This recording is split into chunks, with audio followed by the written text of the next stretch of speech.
जम्मू कश्मीर सरकार ने आज 48 टूरिस्ट डेस्टिनेशन को ब्लॉक कर दिया है, यानी कि उन टूरिस्ट डेस्टिनेशंस पर किसी भी सयाह को अब जाने की इजाज़त नहीं है। मैं इस वक्त मुगल गार्डन के बाहर खड़ा हूं। आप देख सकते हैं मेरे सामने कोई भी सयाह यहां पर नज़र नहीं आ रहा है। हालांकि यहां पर कोई बैन नहीं लगा दी गई है, लेकिन प्रोमिनेंट कुछ टूरिस्ट डेस्टिनेशन है जम्मू कश्मीर में, खुसूसन कश्मीर वैली में, जिन पर जम्मू कश्मीर सरकार की तरफ से बैन लगा दी गई है।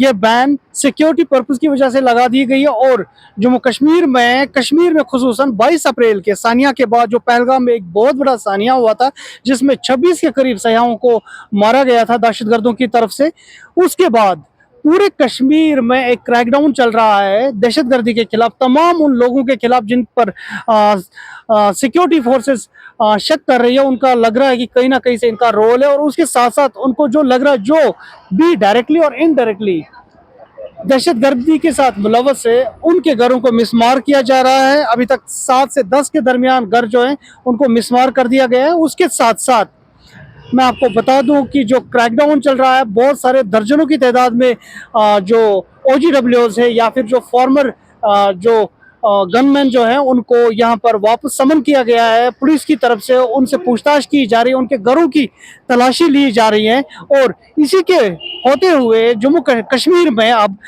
50 के करीब 48 टूरिस्ट डेस्टिनेशंस को लॉक कर दिया गया है, और टूरिस्ट को यह बता दिया गया है कि वो इन जगहों पर फिलहाल अभी के लिए ना जाए। उनका कहना है कि ये डेस्टिनेशंस जो है, इनको इसमें बहुत सारी डेस्टिनेशंस ऐसी है जिनको टेम्परेरी तौर पर क्लोज कर दिया गया है। वहीं दूसरी जानिब से कुछ ऐसी डेस्टिनेशंस है जिनको अब सिक्योरिटी पर्पस के लिए लॉन्ग टर्म के लिए खोल नहीं दिया जाएगा, यानी कि वो लॉन्ग टर्म के लिए क्लोज कर दिया जाएगा उनको। लेकिन उसके साथ साथ कुछ ऐसी डेस्टिनेशन है जिनको टेम्परेरी तौर पर ब्लॉक कर दिया गया है। मैं आपको बता दूं कि इसमें जो प्रोमिनेंट डेस्टिनेशन है वो है यूसमर्ग है। यूसमर्ग के साथ साथ आपको मैं बताऊं, श्रीनगर की कुछ जगहें ऐसी है, दारा है, हारवन है, कयामगाह है, जामिया मस्जिद का इलाका, डाउनटाउन के इलाका है, वहाँ पर कुछ डेस्टिनेशन ऐसी है जहाँ पर टूरिस्ट को जाने की कोई इजाज़त नहीं दी जाएगी। इसके साथ साथ गुलमर्ग के कुछ इलाके हैं, वहाँ पर भी टूरिस्ट को जाने की इजाज़त नहीं दी जाएगी। इसके साथ साथ बंगस वैली है कुपवाड़ा में, वहाँ पर भी टूरिस्ट नहीं जा सकते। कमान पोस्ट जो बॉर्डर एरिया है, वहाँ पर भी टूरिस्ट नहीं जा सकते। इसका सिर्फ एक वजह यह नहीं है कि जो पहलगाम में जो अटैक हुआ उसकी वजह से इन जगहों को बंद कर दिया गया है, बल्कि इसकी एक ये वजह भी है कि जो पाकिस्तान और भारत के दरमियान जो इस वक्त कशीदगी चल रही है, जो जंग के बादल मंडरा रहे हैं, इस वजह से भी इन जगहों को बंद कर दिया गया है। क्योंकि बंगस वैली जो है, कुपवाड़ा के जो इलाका है, बारामूला का जो इलाका है, वो बिल्कुल लाइन ऑफ कंट्रोल पे आ रहा है। ये जो इलाका है, इस इलाके में जो लाइन ऑफ कंट्रोल है, वहां पर जंग के बादल मंडरा रहे हैं। आज भी वहां पर लाइन ऑफ कंट्रोल पर सीज फायर की वायलेशन हुई है पाकिस्तान की तरफ से, और जो वहां पर रिटेलिएशन भी हुआ है। इसके साथ साथ कई और जगह ऐसी भी है जहां पर ये इतलात मिल रहे हैं। वही दूसरी जानब दिल्ली में वजीर आजम नरेंद्र मोदी ने एक हाई मीटिंग बुलाई है, सिक्योरिटी मीटिंग बुलाई है, तमाम तीनों आर्मी चीफ्स के साथ मीटिंग की है। इसके बाद इसके साथ साथ मिनिस्टर ऑफ होम अफेयर्स ने भी मीटिंग बुलाई है, और मिनिस्टर ऑफ डिफेंस भी जिस मीटिंग में मौजूद है, उनकी भी एक मीटिंग हुई है आज।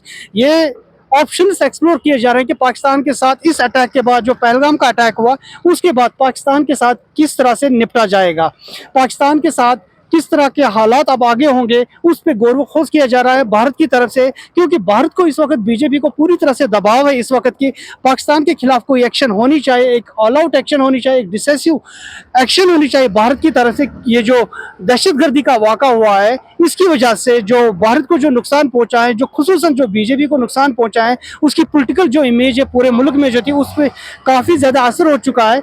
उसको लेते हुए बीजेपी इस वक्त ऑप्शंस को एक्सप्लोर कर रही है। खुसूसी तौर पर दिल्ली में इस वक्त मीटिंग चल रही है, पाकिस्तान के साथ कैसे निपटा जाए। वहीं दूसरी जानब से अगर हम पाकिस्तान की बात करें, वहां पर भी उन्होंने वो जो रडार सिस्टम है उनका फॉरवर्ड ब्लॉक में लाया, लाइन ऑफ कंट्रोल के करीब लाया हुआ है, इंटरनेशनल बॉर्डर के करीब लाया गया है वो जो रडार सिस्टम है। क्योंकि वो ये एक्सपेक्ट कर रहे हैं आजकल परसों किसी ना किसी दिन भारत एक रिटेलिएटरी एक्शन करेगा, जिसमें वो पाकिस्तान पर सर्जिकल स्ट्राइक्स या फिर कुछ ऐसी स्ट्राइक्स कर सकता है जहां पर पाकिस्तान को चौकन्ना रहना पड़ेगा। उसके बाद पूरे बरसगीर में काफ़ी ज़्यादा कशीदगी फैली हुई है, और इस तरह से अब लग रहा है कि पाकिस्तान और भारत के दरमियान जो हालात है वो नॉर्मलाइज होने के बजाय, सुलझने के बजाय मजीद कशीदगी की ओर बढ़ रहे हैं, क्योंकि भारत में एक कंसेंसस बिल्ड हो चुका है।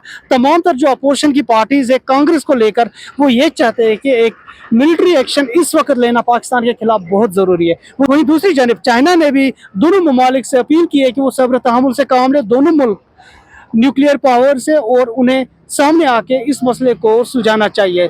लेकिन ये देखना होगा कि आने वाले वक्त में क्या भारत डिप्लोमेटिक तरीके से पाकिस्तान के खिलाफ कोई एक्शन लेता है, जैसे कि उन्होंने इंडस वाटर ट्रीटी को सस्पेंड किया है, इसके साथ साथ वो जो डिप्लोमेटिक टाइज है उनको भी डाउनग्रेड किया है, और तमाम तर वो वीज़ाज जो है जो पाकिस्तानी नेशनल्स को भारत में मिले थे उनको कैंसिल कर दिया गया है। यही इसी तरह की एक्शन पाकिस्तान ने भी ली थी, जिन्होंने शिमला एग्रीमेंट को सस्पेंड किया है वहाँ से। क्या इस तरह का कोई डिप्लोमेटिक प्लान है भारत के पास, वो इसको एक्सप्लोर कर रहा है और पाकिस्तान के खिलाफ एक्शन लेने के लिए सोच रहा है डिप्लोमेटिक लेवल पे, पॉलिटिकल लेवल पे, या फिर मिलिट्री एक्शन भारत की तरफ से इमिनेंट है आने वाले टाइम में, ये देखना होगा। लेकिन ग्राउंड पर सिचुएशन काफ़ी तनावपूर्ण है इस वक्त। भारत के साथ साथ पाकिस्तान में भी तमाम तर जो फौजी तैयारियां वहाँ की फौज कर रही है, और ऐसा लग रहा है कि दोनों फौजें कहीं ना कहीं और कभी ना कभी आने वाले दिनों में आमने सामने हो सकती है। जिस तरह से भारत की तरफ से इस वक्त तमाम तर तैयारियां की जा रही हैं, वहीं दूसरी तरफ से पाकिस्तान भी इस वक्त एक प्रोवोकेटिव नैरेटिव पे काम कर रहा है, जिससे ये लग रहा है कि हालात मजीद कशीदगी की ओर जा रहे हैं। कश्मीर की बात करें तो कश्मीर में इस वक्त एक मैसिव क्रैकडाउन चल रहा है। यहाँ पर फौजी और पुलिस तमाम तर जॉइंटली ऑपरेशंस कर रहे हैं। उन तमाम लोगों को जिनको सस्पेक्ट किया जा रहा है, जिनके खिलाफ किसी भी तरह का कोई शुबा है, पुलिस के पास कोई रिपोर्ट्स है, उन तमाम लोगों को पुलिस की तरफ से समन किया जाता है। सर्च ऑपरेशंस किए जा रहे हैं, और एरियाज, बहुत सारे एरियाज को कॉर्डन में भी लिया हुआ है, जहां पर ये मैसिव कॉम्बिंग ऑपरेशन चल रहा है फौज की तरफ से। श्रीनगर से खबर उर्दू के लिए मैं आसिम मोहिद्दीन।